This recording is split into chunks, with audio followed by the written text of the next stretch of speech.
누가복음 12장이 되겠습니다.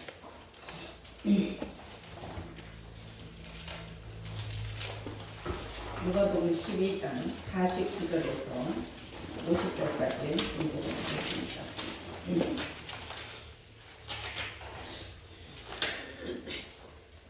내가 불을 땅에 던지러 왔노니 이 불이 이미 붙었으면 내가 무엇을 원하리요? 나는 받을 세례가 있으니 그 이루기까지 나의 답답함이 어떠하겠느냐? 아멘. 네.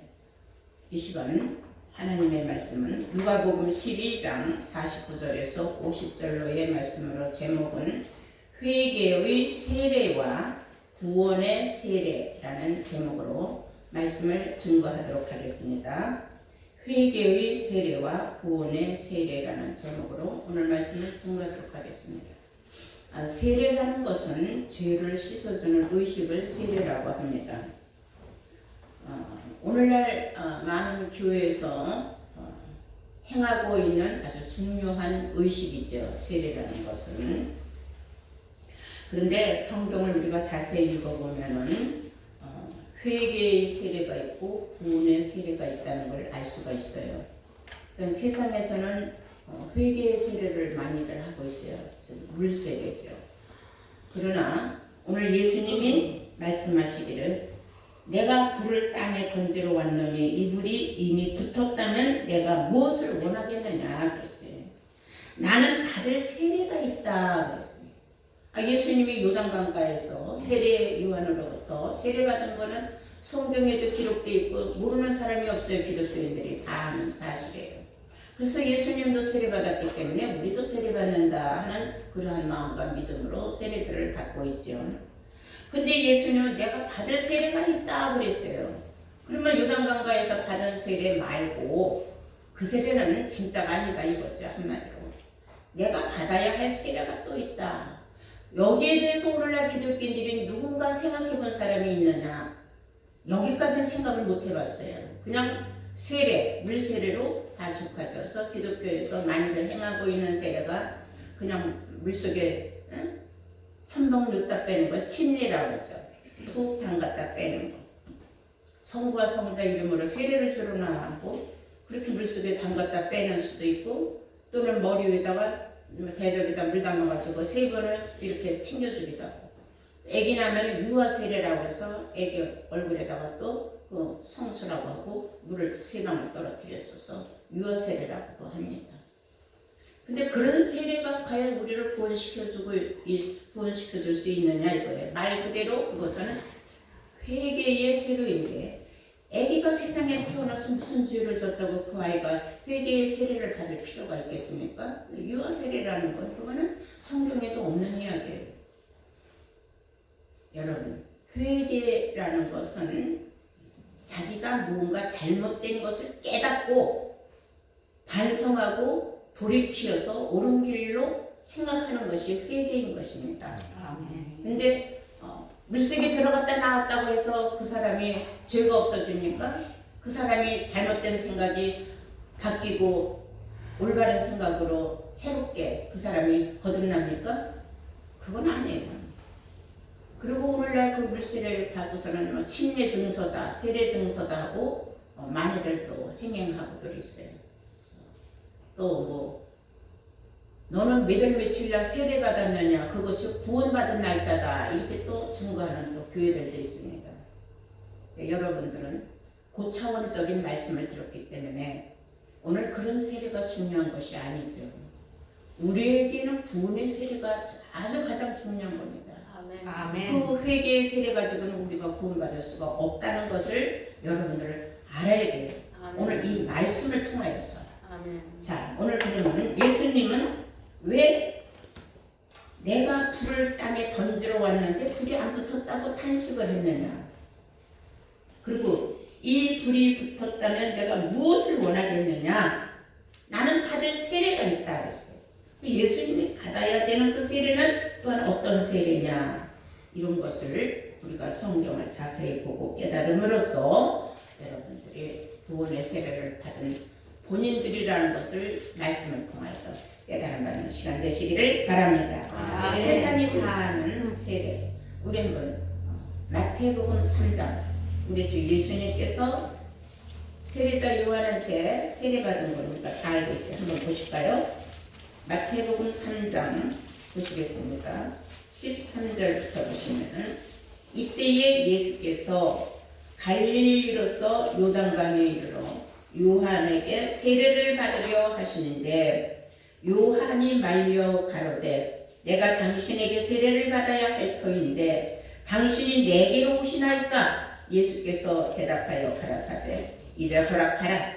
우리가 이와 같이 하여 모든 의를 이루는 것이 합당한 것이니라 하시는데 이에 요한이 허락하는지라. 예수께서 세례를 받으시고 곧 물에서 올라오실새 하늘이 열리고 하나님의 성령이 비둘기같이 내려 자기 위에 임하심을 보시더니 하늘에서 소리가 있어 말씀하시되 이는 내 사랑하는 아들이요 내 기뻐하는 자라 하시더라. 아멘. 네. 말씀이 증거하고 있어요. 예수님이 세례를 분명히 요단강가에서 세례자 요한으로부터 받았다는 겁니다. 자, 우리가 한번 생각을 해보시겠어요? 예수님은 세례자 요한으로부터 세례를 받아야만 했어요. 왜냐? 세례자 요한은 구약의 마지막 선지자입니다. 그리고 예수님은 신약을 여는 새롭게 나타난 샛별과 같은 그런 선지자입니다. 쉽게 말하면 요한은 이 세상에 육신적으로 태어나기는 6개월 예수님보다 먼저 태어났지만은 그러나 영적으로는 우리 주 예수님은 창세전부터 있었다고 나와 있어요. 네. 그러면 우리 주 예수님은 왜 세례자 요한으로부터 세례를 받으셨느냐? 이것이 예수님은 행해야 할 일이고 이로써 세례자 요한과 그 주위에 있던 많은 사람들에게 예수님이 하나님의 아들이라는 것을 증거를 받아야 됐기 때문에 그래서 예수님이 물속에서 올라오실 때에 그때에 비둘기 같은 성령이 내리면서 하늘에서 소리가 있어 말하기를 이는 내 사랑하는 아들이라 그랬어요. 내 기뻐하는 자라 하는 소리를 주위에 있었던 모든 사람들이 다 듣게 된 줄로 믿습니다. 네. 그런데 참 어리석기 짝이 없는 세례자 요한은 자기가 그 자리에서 예수님한테 세례를 줄 적에 하늘로부터 놀라운 그 음성을 들었고 비둘기 같은 성령이 내리는 것도 본 사람이에요. 그런데도 불구하고 그는 사람인지라 사람의 욕심으로 예수님과 항상 대결하는 그런 입장에 있었던 것이었습니다. 자, 그 세례 요한의 사명은 무엇이냐면 백성들을 회개시키고 물세례 주는 것이 그의 사명이었어요. 그것이 마태복음 3장 1절부터 한번 보시겠어요. 마태복음 3장 1절부터 보시면 그때에 세례 요한이 이르러 유대 광야에서 전파하여 가라되 회개하라 천국이 가까웠느니라 하였으니 저는 선지자 이사야로 말씀하신 자라 일렀으되 광야에 외치는 자의 소리가 있어 가로되 너희는 주의 길을 예비하라 그의 첩경을 평탄케 하라 하였느니라. 이 요한은 약대 털옷을 입고 허리에 가죽띠를 띠고 음식은 메뚜기와 석청이었더라. 이때에 예루살렘과 온 유대와 요단강 사방에서 다 그에게 나와 자기들의 죄를 자복하고 요단강가에서 그에게 세례를 받더니 예세례 요한에게 수많은 사람들이 다 물세례를 받았어요. 그러면서 회개를 하고 자복을 했다는 것은 성경에 나와 있습니다. 그런데 예수님도 그 요단강가에서 세례 요한으로부터 세례를 받았지 않습니까? 그 예수님이 왜 오늘 본문에 말하는 나는 받을 세례가 있다. 그럼 거기에서 받았던 세례는 그것은 시작일 뿐이다. 진짜는 따로 있다. 내가 받아야 할 세례가 따로 있단 말이에요. 우리가 알아야 할 것이죠. 그래서 예수님은 말하기를 내가 불을 땅에 던지러 왔다 그랬어요. 오늘 본문에 보면 누가복음 12장 49절에 내가 불을 땅에 던지러 왔노니 이 불이 붙었으면 내가 무엇을 원하겠느냐. 불이 안 붙었다는 겁니다. 그러니까 사람들은 또 이걸 또 불성령이라고 생각들을 해요. 그래서 뭐 불성령이 일루절로 붙으면 방언을 하고 사람 병도 고치고 신의 역사가 일어나고 능력이 일어나고 뭐 기적과 표적이 일어나는 걸 생각을 하는데 그게 아니에요. 예수님의 말씀을 자세히 보시면은 나는 받을 세례가 있으니 내가 받을 세례가 있는데 내가 받을 세례를 이루고 난 후에야 다시 말하면은 불이 붙을 것이다 그 말이에요. 하면서 나는 받을 세례가 있으니 그 이루기까지 나의 답답함이 어떠하겠느냐. 예수님은 너무 답답했어요. 어떻게 알려줄 수가 없는 거예요 사람들에게. 야 그거 물세례 그거를 너네들이 구원받는 거 아니야? 이렇게 말도 할 수도 없는 거. 예수님은 속이 탔어요. 얼마나 깝깝했으면 나의 답답함을 어떻게 말할 수 있겠느냐. 그러니까 내가 받을 세례가 이루어져야 된다 그 말이었어요. 그러면 예수님이 받아야 할 세례는 과연 무엇이었느냐. 그것은 예수님이 십자가상에서 십자가에 달려는 그 사명이 이루어져야 된다는 거죠. 십자가 세례예요. 세상에서는 예수의 보혈 능력이 있도다. 예수의 보혈이 지금 여기 어디 있어요? 보혈 피라는 것은 하나님의 말씀을 상징하는 겁니다. 이해가 되십니까? 네, 우리가 한번 세례에 관해서 한번 볼까요? 로마서 6장을 한번 보시겠습니다.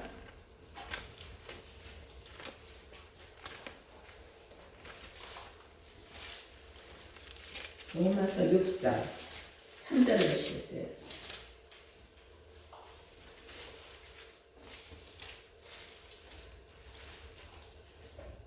무릇 그리스도 예수와 합하여 세례를 받은 우리는 그의 죽으심과 합하여 세례 받은 줄을 알지 못하느냐 그랬어요. 이건 놀라운 말씀 아닙니까? 우리는 어디 교회에서 어디 물에서 우리가 세례 받은 건 아니다. 이거. 진짜 세례는 예수와 합해서 받은 세례다 이거예요. 예수와 합해서 받은 세례? 아니 예수가 2000년 전에 있었는데 내가 언제 예수하고 세례를 받았다는 거지? 우리가 이렇게 생각을 하면 도저히 이해가 안 되는 말이에요. 그런데 예수와 합하여 세례받은 우리는 그랬어요. 그 우리는 속에는 여러분도 들어가 있고 저도 들어가 있는 줄로 믿습니다. 다시 한번 보시면은 무릇 그리스도 예수와 합해서 예수 그리스도와 합해서 세례를 받은 우리는 그의 죽으심과 합하여 예수가 십자가상에 매달려서 죽은 것과 합해서 세례받은 줄을 알지 못하느냐. 이게 십자가 세례예요. 아멘. 이해가 되십니까? 놀라운 말씀 아닙니까? 이것은 우리가 우리 주님 십자가를 통하여서 우리도 같이 세례를 받았다는 거예요. 아니 내가 언제 그렇게 세례받은 적이 없는데 왜 이런 말을 하실까? 이해가 안 될 수 있어요. 그런데 세례자 요한이 한 말이 있어요. 마태복음 3장 11절을 보시면은 마태복음 3장 11절 보시면은 그가 하는 말이 세례 요한이 뭐라고 말하느냐. 나는 너희로 회개케 하기 위하여 물로 세례를 주지만은 그랬어요. 나는 너희들을 회개시키기 위하여서 물로 세례를 주거니와 내 뒤에 오시는 이는 나보다 능력이 많으시니 그는 나는 그의 신을 들기도 감당치 못하겠노라. 그는 성령과 불로 너에게 세례를 주실 것이요 그랬어요. 내 뒤에 오시는 이. 그러니까 예수님을 말하는 거예요. 그는 나보다 능력이 너무 많음으로 말미암아 무엇으로 세례를 주느냐? 불과 성령으로 세례를 준다. 나는 그의 신독될 수 있는 일도 그런 사명도 난 감당할 수 없다는 거예요. 나는 그에 비하면 세 발에 기다리거든. 자, 얼마나 놀라운 말씀은 성령과 불로 너에게 분명히 세례를 준다 그랬어요. 예수님은 내가 이 땅에 불을 던지러 왔는데 이 불이 붙지 않아서 나는 너무 답답하다. 내가 받은 세례는 따로 있다. 이런 말하고 연결을 시켜보는 거예요. 자, 성령 요한 1서 5장 7절에 보시면 증거하는 이는 성령이시니 성령은 진리라 그랬어요. 그렇다면 곧 진리의 말씀, 진리는 아버지의 말씀이 진리라고 요한복음 17장 17절에 기록하고 있는 줄로 믿습니다. 아멘. 그러므로 이 진리의 말씀에 불이 붙어야 된다는 거예요. 이해가 됩니까? 아멘. 예. 진리 말씀에 불이 붙어야 구원의 세례를 받게 된다는 겁니다. 베드로전서 3장 18절 한번 보시면은요. 베드로전서 3장 18절 한번 보실 거예요.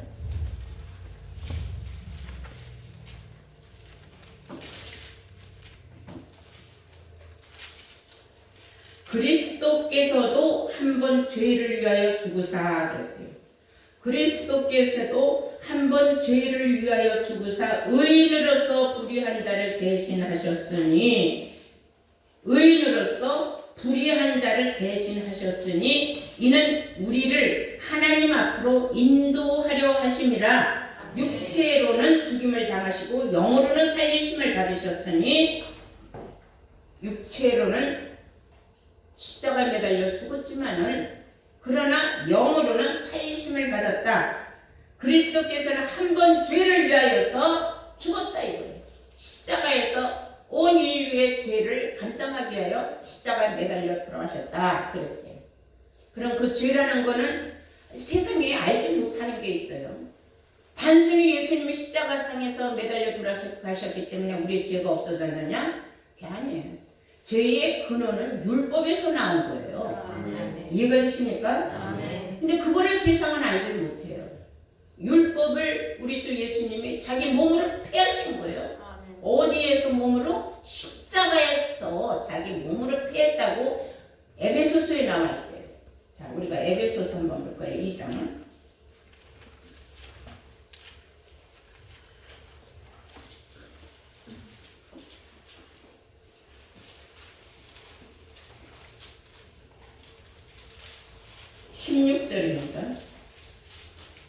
또 십자가로 이 둘을 한 몸으로 하나님과 화목하게 하려 하심이라. 원수된 것을 십자가로 소멸하시고 그랬어요. 우리에게 원수된 것이 있는데 그 원수된 것을 십자가로 소멸을 했다. 그럼 그 원수가 뭐냐? 15절을 보시겠어요. 에베소서 2장 15절.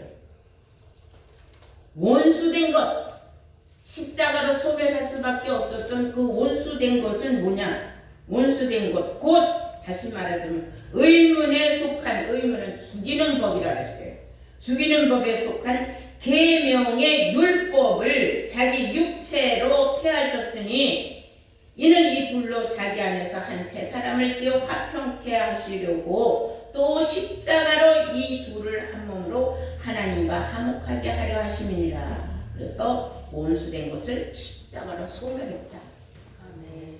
의문의 계명의 율법을 폐할 수밖에 없는 것은 자기 몸이 십자가에 달리는 길밖에 없었다는 겁니다. 아멘. 예수님이 십자가에 못 박혀 돌아가신 것은 작정된 일이에요. 이미 성경에 기록되어 있기를, 성경은 기록된 대로 이루어지기 때문에 이루어질 수밖에 없었던 사건이었습니다. 예수님이 맹목적으로 십자가에 달린 건 아니죠. 뭘 해야 되기 때문에 의문의 계명의 율법을 폐하는 길은 그 율법을 폐해야 하나님의 백성들이 죄에서 해방을 받거든요. 그런데 그걸 모르고 지금까지 뭘 하고 있어요? 회개의 세례를 하고 있다 이거예요. 회개 세례를 하고 있단 말이에요. 그건 할 필요 없는 거예요.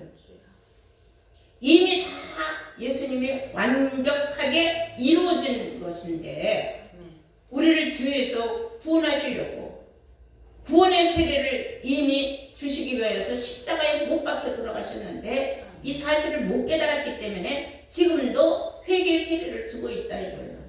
얼마나 잘못된 건데. 근데 이것을 깨닫기 위해는 이건 하나님이 선택한 사람 외에는 깨달을 수가 없어요. 죽었다 깨도 못 깨달아요. 그렇게 갈라디아서 5장 4절에 율법으로 거룩해지고자 하는 사람은 은혜에서 떨어지고 그리스도에게서 끊어진 자라고 그 말씀을 들이대고 보여줘도 못 깨달아요. 판정하는 거예요. 보여줘도 그 사람 눈에는 안 보입니다. 읽어도 그 사람 머리로는 이해가 안 되는 거예요.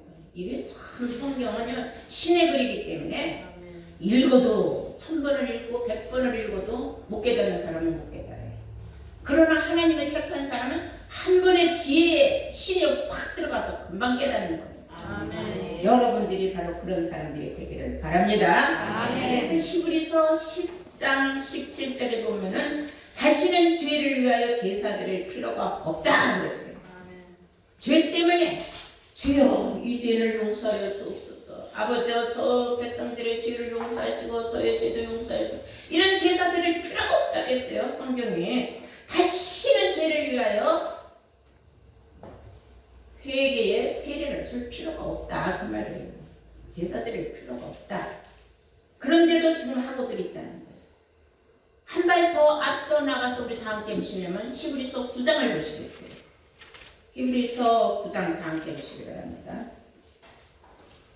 27절 보시면 28절 이와 같이 그리스도도 많은 사람의 죄를 담당하시려고 단번에 들이신 바 되었고 단번에 십자가 여러 번 집니까? 한 번 졌죠. 한 번으로 끝난 거죠.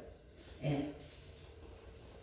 이와 같이 그리스도도 많은 사람의 죄를 담당하시려고 단번에 들이신 바가 되셨고 구원에 이르게 하기 위하여 뭐 이르기 위하여? 구원을 이루게 하기 위하여 죄와 상관없이 자기를 바라는 자들에게 두 번째 나타나시리라.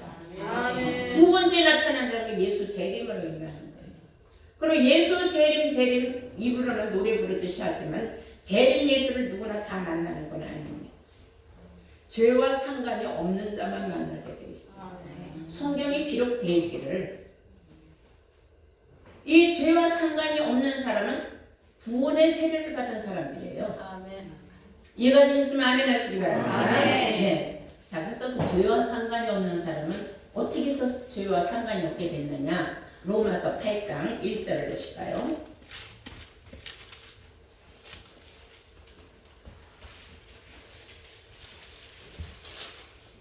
로마서 8장 1절 보시면 그러므로 이제 그리스도 예수 안에 있는 자에게는 결코 정죄함이 없나니 이는 그리스도 예수 안에 있는 생명의 성령의 법이 죄와 사망의 법에서 너를 해방하였음이니라. 아멘. 놀라운 말씀입니다. 예수를 믿어도 어떤 사람은 그리스도 밖에 있고 같은 예수를 믿어도 어떤 사람은 그리스도 안에 있어요. 오래 믿었고 조금 믿었고 연륜의 차이가 아닙니다. 구원의 세례를 받은 사람이냐 회개의 세례를 받은 사람이냐에 따라서 그리스도 밖의 사람이 될 수도 있고 그리스도 안의 사람이 될 수도 있어요. 그래서 그리스도 안에 있는 사람은 있어요. 2절에 보시면은 이는 그리스도 예수 안에 있는 생명의 성령의 법이 그랬어요. 생명을 얻을 수 있는 성령의 법이 죄와 사망의 법, 즉 율법에서 너를 해방하였음이니라. 아멘. 놀라운 말씀 아닙니까?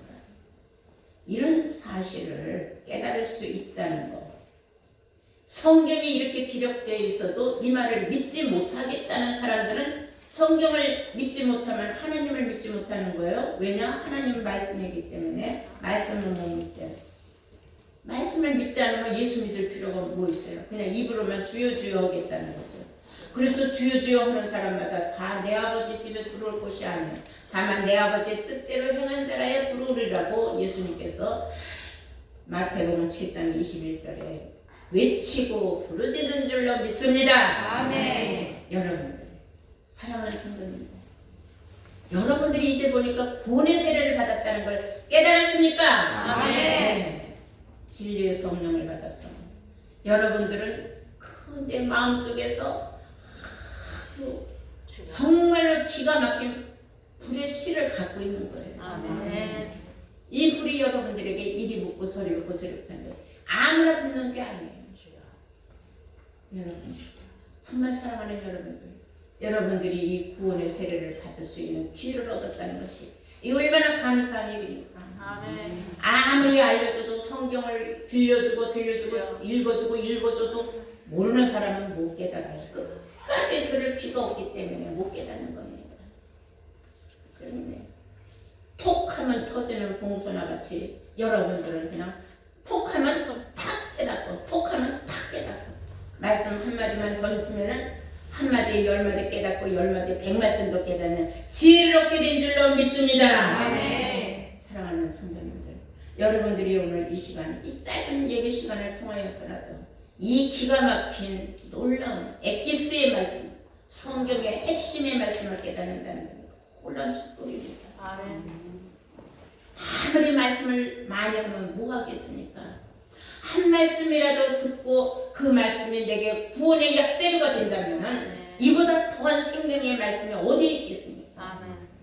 여러분들, 정말 이제 오늘 말씀을 통하여 세상에서 행하고 있는 회개의 세례가 있지만 여러분들은 구원의 세례를 받고 있다는 놀라운 사실을 위한 시간 다시 한번 깨닫고 여러분들이 축복받은 하나님의 자녀라는 것에 감사하는 복된 자들 되시기를 주의 이름으로 축원합니다. 아멘.